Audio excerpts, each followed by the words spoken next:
à tous, on se retrouve à Val-de-Bois pour une nouvelle vidéo qui va être un peu plus longue que les précédentes. En fait, l'idée c'est de vous montrer comment optimiser une chasse. C'est une vidéo qui s'adresse aux débutants comme la plupart de celles que j'ai faites jusqu'à présent. Donc quand on est sur un territoire aussi grand que celui-ci, c'est une map de grande taille, il faut savoir qu'il y a beaucoup de monde sur une map. Il y a plus de 200 animaux différents, donc c'est pas parce que vous ne les voyez pas qu'ils sont pas là. Bien entendu, ils ne se manifestent pas tous simultanément.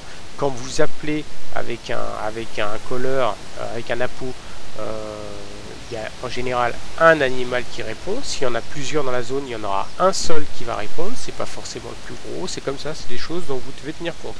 Donc, qu'est-ce qu'on fait? La première chose à faire quand on est dans une map comme celle-ci, c'est d'aller voir où se trouvent les animaux. Alors pour ça, je vous conseille d'aller, je vous mettrai le lien dans la vidéo, c'est d'aller sur le forum de The Hunter et de vous rendre dans la carte qui répertorie l'emplacement des différentes espèces du jeu.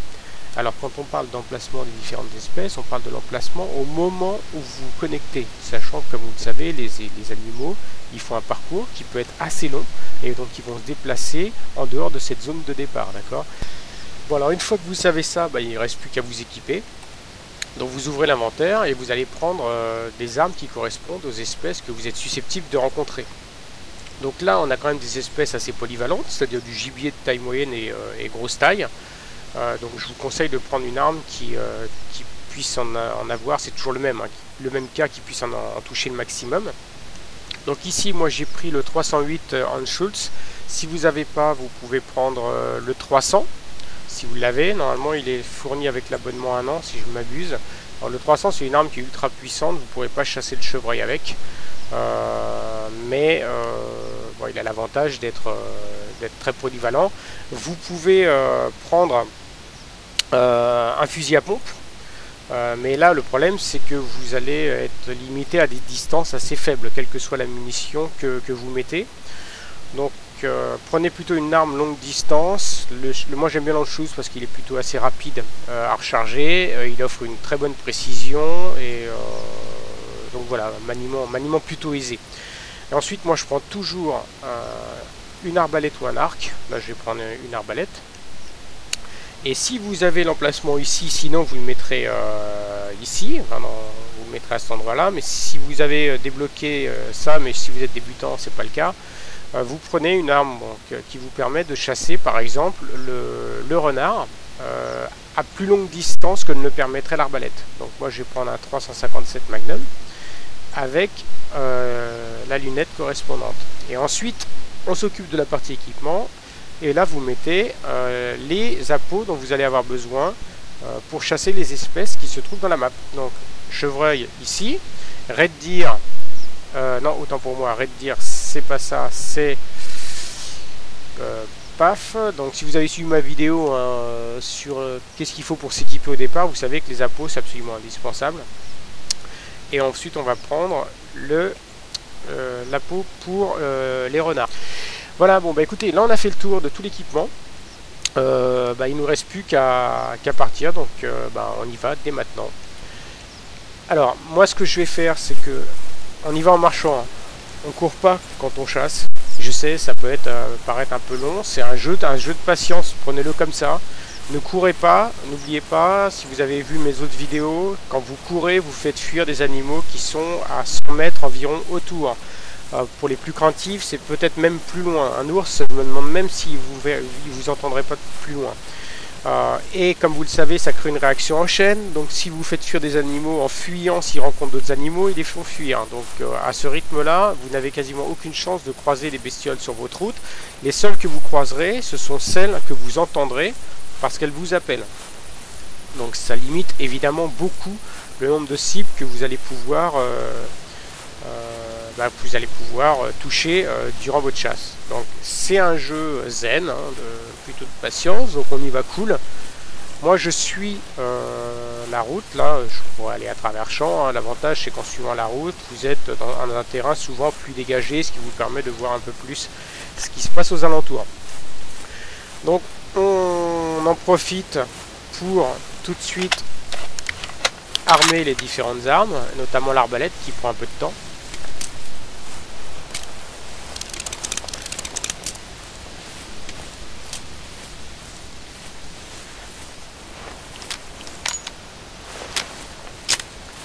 Alors, autre chose, il faudrait que je vous montre.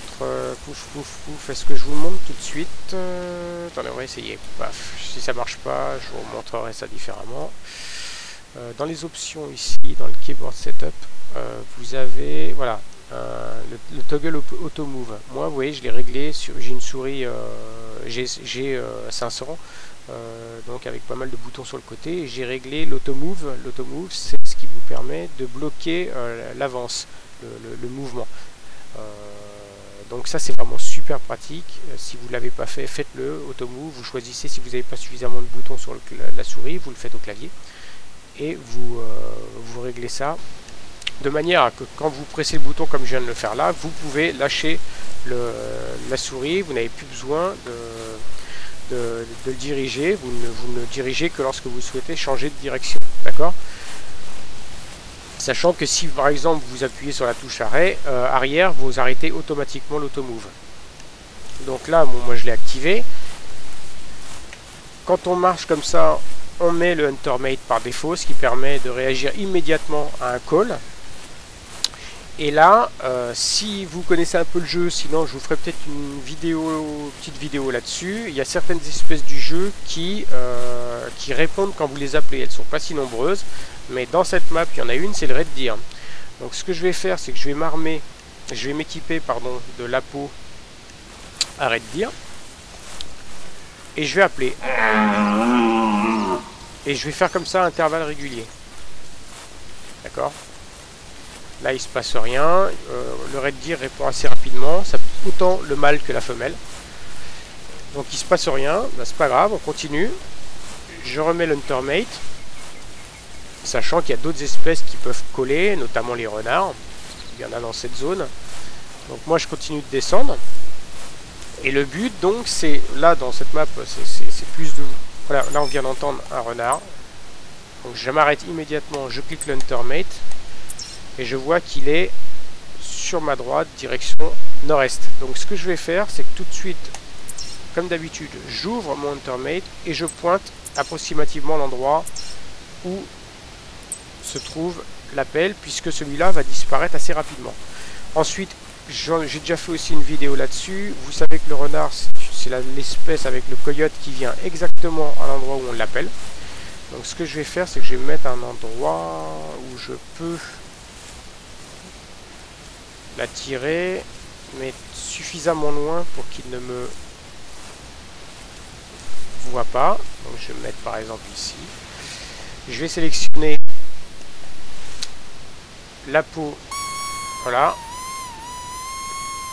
Donc il va venir exactement à cet endroit, hein, puisque vous savez que le renard, le coyote viennent exactement à l'endroit où on les appelle. Et maintenant, je vais les mettre à un endroit où je peux l'attendre sans me faire repérer. Donc moi j'aime bien ce petit monticule là. Alors vous avez le temps. C'est une espèce qui peut arriver, qui est plutôt rapide, mais pas non plus excessivement rapide. Et en plus là, vous avez vu, elle était quand même assez loin. Donc je vais me mettre, voilà, comme ça. Là j'ai une bonne vue. Peut-être même un peu trop, parce que lui il va être aussi en hauteur. J'espère qu'il ne me verra pas. C'est peut-être un peu risqué. Je vais essayer de me mettre plus près de l'arbre là. Masquer un peu ma présence, et puis on va l'attendre tranquillement. Donc là, je ne vais pas vous imposer cette attente, hein. Je me mets sur pause, et dès qu'il arrive, eh ben, on se retrouve, à tout de suite.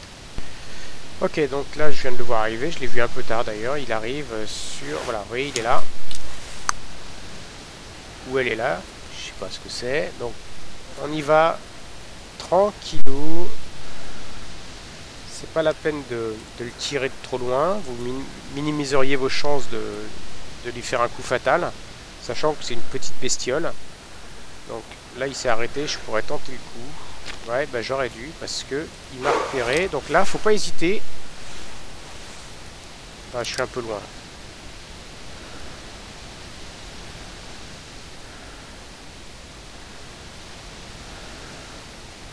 Non, trop loin. Bon, mauvais calcul, c'est pas grave. Ça fait aussi partie du jeu. Il m'a repéré, enfin que je vous dise pourquoi il m'a repéré, parce que c'est parce que vous voyez, j'étais à la même hauteur que lui là. Donc en fait, il s'est arrêté. Alors, il est possible qu'il m'ait senti, mais quand même, j'ai un doute. Il est à quelle distance? Là, il devait être à une trentaine de mètres, je pense. Attendez, on va regarder ça. Ouais, il est à une trentaine de mètres, donc je suis pas sûr qu'il m'ait sorti à cette distance-là. C'est peu probable. J'étais allongé en plus, mais comme j'étais à la même hauteur que lui et je n'étais pas masqué par le décor, il a dû me repérer. Voilà, je craignais un peu que ça arrive. Bon, bah c'est arrivé. C'est pas très grave. Ça fait aussi partie du jeu. Et puis bon, ça vous montre ce qu'il faut pas faire, ce qui est aussi pas si mal. Donc on continue. Bon, je reprends la vidéo où je m'étais arrêté. J'ai eu un plantage de Fraps, le logiciel de capture vidéo, qui a fait planter The Hunter. Donc je me remets exactement à l'endroit où j'étais. Et j'en profite pour vous dire, la configuration est un petit peu différente. La preuve ici, j'ai une marque. C'est un Red Deer, voilà, qui se dirige vers l'ouest, sud-ouest. Lorsque vous rencontrez un animal comme le renard, il suit un parcours qui est circulaire avec en faisant des formes particulières. Ce qui veut dire que si, en me connectant là, parce que j'ai planté, j'aurais très bien pu retomber à nouveau sur ce renard qui m'aurait appelé. Il aurait pu se trouver en revanche à un autre endroit de son circuit. Mais vous vous rendrez compte que là, par exemple, il est tout à fait possible qu'il m'appelle dans 2 secondes. Parce qu'il est sur son parcours et que de temps en temps, ça fait partie de la routine de programmation, il va coller, ce qui va vous permettre de l'identifier. Même chose sur les Red Deer qui sont à gauche ici, même chose pour tous les animaux du jeu en fait. C'est pour ça que lorsque vous installez des abris par exemple dans lesquels vous souhaitez vous connecter souvent, prenez garde de placer votre abri dans un lieu de passage et de forte concentration animale, vous multiplierez les chances de voir du beau gibier passer, ou tout au moins d'attirer ceux qui sont dans un rayon dont le passage est dans un rayon de 200 mètres autour de votre abri. Donc là, je vois une trace de Red Deer, donc on va essayer de les appeler. C'est 7, raccourci clavier, voilà.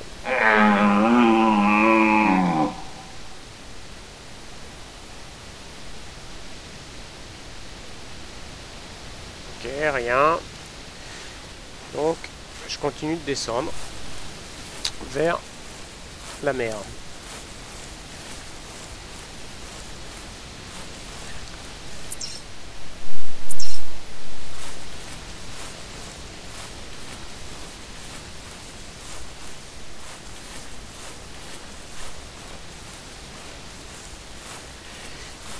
Donc j'évite d'aller sur ce côté gauche là, cette partie là, elle est très boisée et avec des dénivelés vraiment casse-gueule.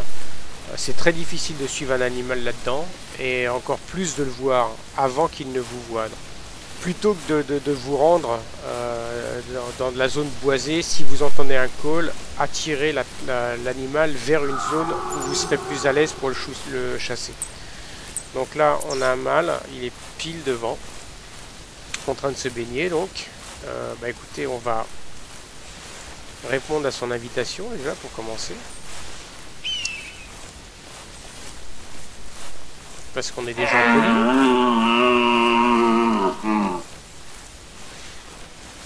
Et on va marquer son emplacement sur l'Huntermate, même si là, il est plutôt facile puisque c'est en bout du chemin. Donc là c'est un mâle, donc on se met accroupi, c'est plus farouche que les femelles. Donc on commence dès maintenant à faire preuve de toute la prudence requise. Donc théoriquement il est en bas, en contrebas. Le Red Deer est un animal qui se déplace plutôt rapidement lorsqu'on le colle. Donc faut pas y aller trop vite quoi. Je vais descendre accroupi.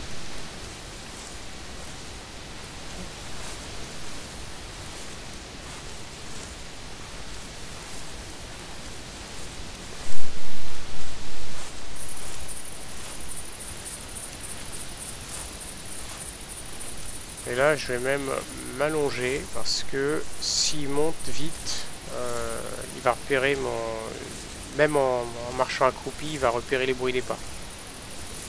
Donc on s'allonge.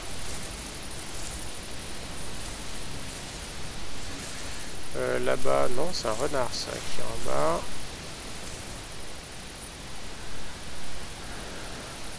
Ouais, il y a un renard qui est juste là.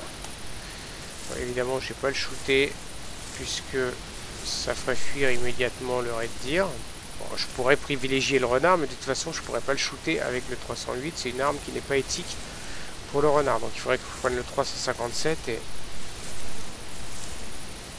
il est vraiment trop loin. Le tir est assez aléatoire. Donc là, il est où le gros pépère?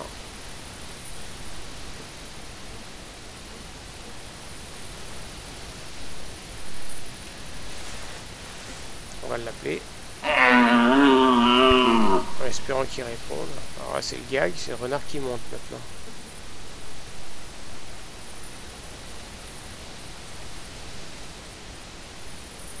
Bon, on va tenter un truc. Oui, il m'a repéré le renard. Vous avez vu la distance à laquelle je suis, et pourtant il m'a vu quoi.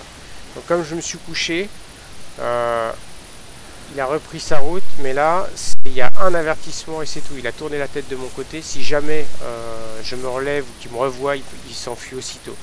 Donc là déjà, j'ai perdu 50% de mes chances de l'avoir sur un... C'est valable, c'est pas que le renard, hein, c'est tous les animaux. S'ils tournent la tête dans votre direction en se figeant, ça veut dire qu'ils vous ont repéré et déjà, ils sont plus méfiants. Donc,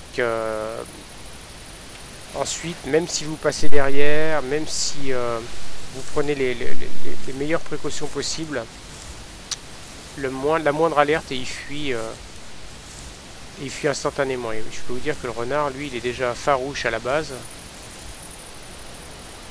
Je sais pas pourquoi je fais ça. L'enthousiasme de la vidéo, je ferai jamais une chose pareille. Hein. Ah super. Ok, tous les camarades ensemble.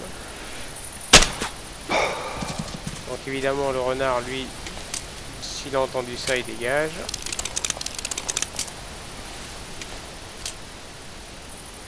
Et il a probablement entendu ça. C'est pas possible qu'il n'ait pas entendu, il était trop près. Bon, ouais, bon, on va s'occuper de celui-là. Alors, il va pas aller bien loin, je l'ai touché cœur-poumon, mais ça reste un Red Deer, c'est quand même du gros bestiau. Donc à moins de le shooter cœur, il a tendance, ou cerveau, il a tendance à marcher un petit peu. Donc là, désavantage, c'est qu'il fait fuir les animaux qui sont sur sa trajectoire. En revanche, comme je n'ai utilisé que l'arbalète pour le shooter,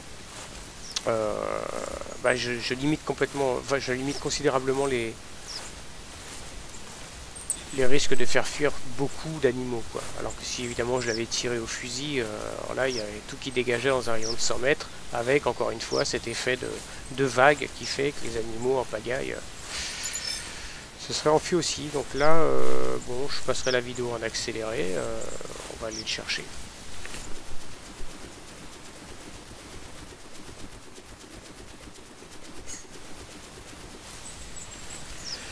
Ah oui, si je reprends la vidéo quand même pour vous dire quelque chose. Lorsque vous shootez un animal et que vous le blessez, bon là, je l'ai pourtant bien blessé, mais bon voilà, c'est typique de ce genre de gros bestiaux, il vous fait marcher un petit peu. C'est pas grave s'il vous fait marcher. Ce qu'il faut, c'est pas courir comme un dératé en disant que vous devez le retrouver, parce que ça fait partie de la chasse. Dites-vous que ça fait partie de la chasse. C'est-à-dire que le chemin que vous allez prendre pour aller le chercher, vous voyez là je suis resté accroupi, pourquoi? Parce qu'il y a forcément d'autres animaux dans la zone et rien ne m'empêche Ah ben en fait il est touché aux intestins, donc il va être un peu plus long à courir. Ah ben non, il est là. Bon, le temps que vous cherchiez l'animal, vous pouvez très bien tomber sur d'autres calls. D'ailleurs j'ai eu un call d'un autre Red Deer, femelle. Et ben, rien ne vous empêche d'interrompre votre track le temps de vous occuper de l'autre animal. Alors évidemment, si vous blessez aussi l'autre animal, il va falloir marquer les emplacements pour pouvoir après retourner les chercher. Alors pour ça, c'est facile. Vous prenez votre télémètre et vous allez à l'endroit où la cible, la nouvelle cible que vous avez shootée, c'est placé, et puis hop, vous la marquez sur votre Huntermate. Ce qui fait que voilà, après il vous restera plus qu'à revenir à cet endroit-là. Et si jamais vous risquez de marquer plusieurs cibles sur votre Huntermate, décidément vous n'avez vraiment pas de bol, eh ben c'est pas grave, vous prenez le stylo et vous marquez les divers emplacements. Comme ça, vous pourrez revenir directement sur les différentes cibles. Donc là, c'est une autre configuration. On a deux cibles potentielles. Donc il y a deux possibilités. On peut essayer de les shooter à l'arbalète, une à une, ou on peut les shooter les deux à l'arme lourde, enfin à l'arme à feu, pardon, l'arme lourde, au canon de 75. Donc là, bon, on va essayer, je vais y aller à l'arbalète en fait. Ce que je vais faire, c'est que je vais y aller à l'arbalète pour le premier, celui qui m'intéresse, en espérant qu'il reste devant. Et si je fais fuir le deuxième, je basculerai vers le 308 Anschluss pour l'avoir à plus longue distance.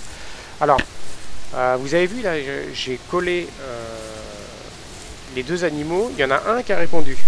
Et ça, il faut que vous teniez compte, c'est toujours le cas. Il n'y a pas 2 ou 3 animaux qui répondent, il y en a toujours un. Et lorsqu'un animal est répondu, les autres ne répondent pas. Ou en tout cas, pas à ce moment-là. Ils peuvent répondre plus tard, mais pas à ce moment-là.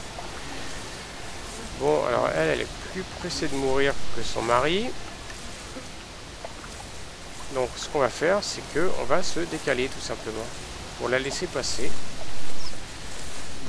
On va pas se lever comme le faire, parce que si la femelle est vraiment un peu stupide, non pas stupide, un peu aventureuse on va dire, le mâle lui il est nettement plus prudent. Donc si je me lève là, il est évident qu'il va me voir immédiatement. Donc je laisse passer sa copine qui part en éclaireur. On remarque ici le courage. Ou alors je shoot celle-là. Ou alors je shoot celle-là si elle s'arrête.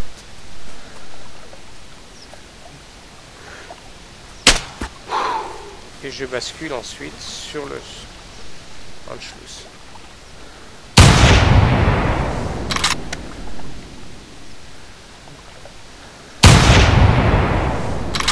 Et ben alors.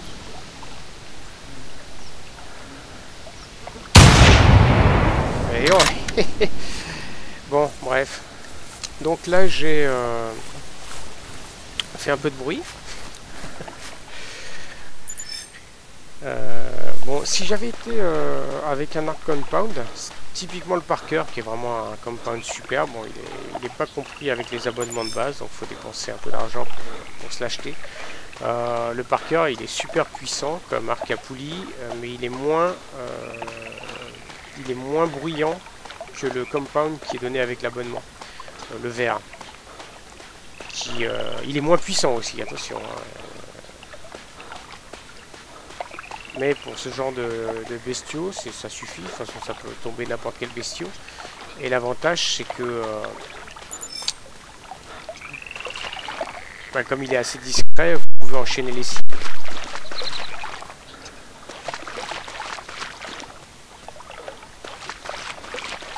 Donc là, si je me suis permis de courir ici, c'est simplement parce que j'avais fait tellement de raffus avec l'arme que de toute façon, les animaux avaient fui à une distance assez considérable. Une fois que j'aurai shooté celui-là, enfin que j'aurai récupéré celui-là, je vais pas continuer la chasse comme ça. Je vais vous montrer une autre astuce que je vous ai déjà montré dans une courte vidéo, mais je vais vous la remontrer ici pour que vous voyez en vrai ce que ça fait. Donc là, je vais en fait me téléporter vers un abri, celui-là en l'occurrence. Donc ça va me coûter 2 emplacements. D'accord? Donc les campings, je les achète en faisant des missions avec des GM. Donc je les paye pas. Et je me télécharge, je me téléporte, je me télécharge. Et je me mets tout de suite allongé. Et là vous voyez déjà, j'ai un col. Pourquoi? Parce que je sais que cette tente, je l'ai mise dans une zone giboyeuse. Et donc, du coup, j'ai fait beaucoup de bruit. Et j'ai quitté la zone parce que comme ça, je sais que j'aurais dû marcher un bon moment avant de retrouver un environnement giboyeux. Et là, je suis dans un environnement safe puisque le coup de feu n'a pas été entendu ici. Voilà. Donc je vais reprendre ma chasse ici. Et d'ailleurs, on va pas tarder à se quitter parce que je vous ai donné pas mal de petits conseils. Je vous en donnerai d'autres dans une prochaine vidéo. Il vaut mieux que vous expérimentiez déjà ça. Si vous avez la moindre question, bah, vous n'hésitez pas à me la poser. Je tâcherai d'y répondre dans les commentaires. Et puis d'ici là, bah, je vous souhaite de bonnes chasses. Ciao!